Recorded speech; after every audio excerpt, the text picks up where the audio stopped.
Hi there again, YouTube. Going to try and expand upon my previous videos in cosmic therapy. So it's helping me to realign myself with where I find myself. So just to put some perspective into my own evolution and my history.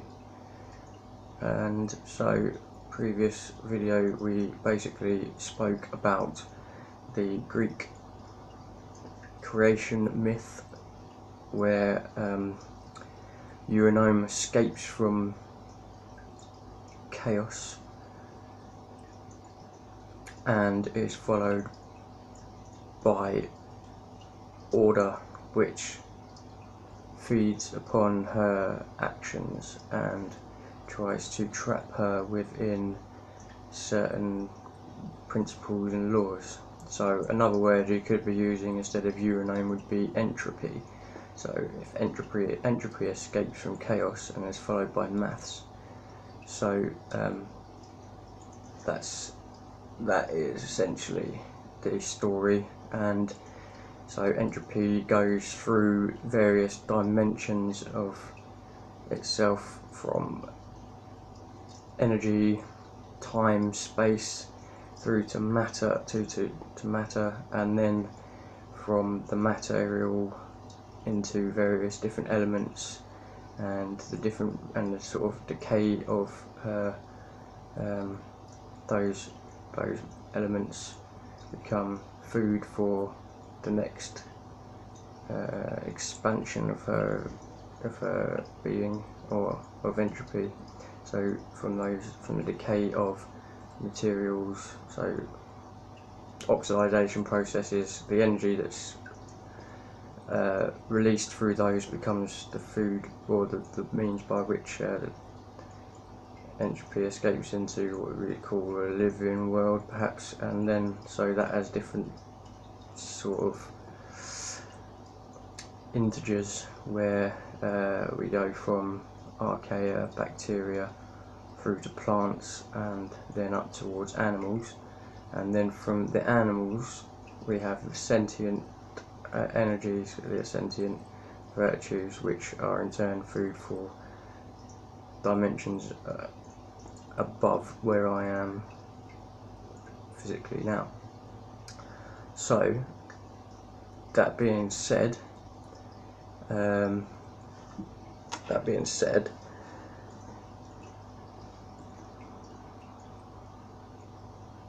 what are the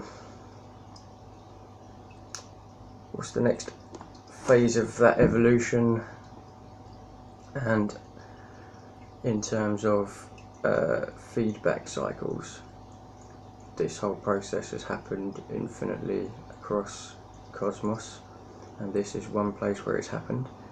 There are a number of influences that now are worth looking at within that paradigm. So there are different ways in which we can communicate with dimensions below us, and there are ways that those dimensions communicate with us. So we can engineer viruses. Viruses can make us unwell. There's a whole balance, a whole system of why and how those interactions take place.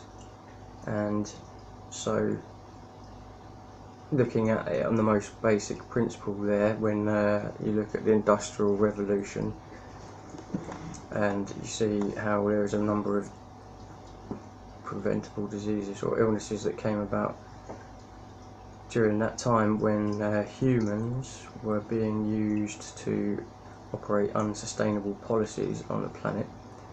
And part of the natural defense cycle of the planet would be to, well, these pathogens, which were atmospheric anyway, were activated by the emotional frequencies that people were operating on. So they got sick according to their according to how these pathogens would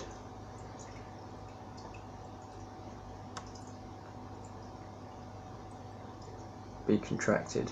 So the emotional frequencies that the subjects were operating on became unsustainable when these pathogens reacted to stop them from operating unsustainable policy.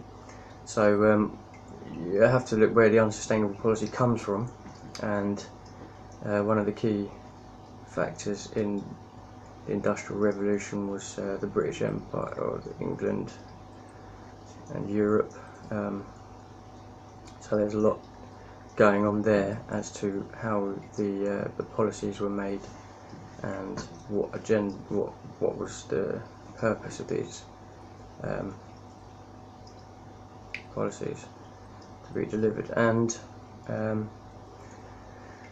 so in the same way that we can interact, or we can be interacted with from below, from other densities, we can also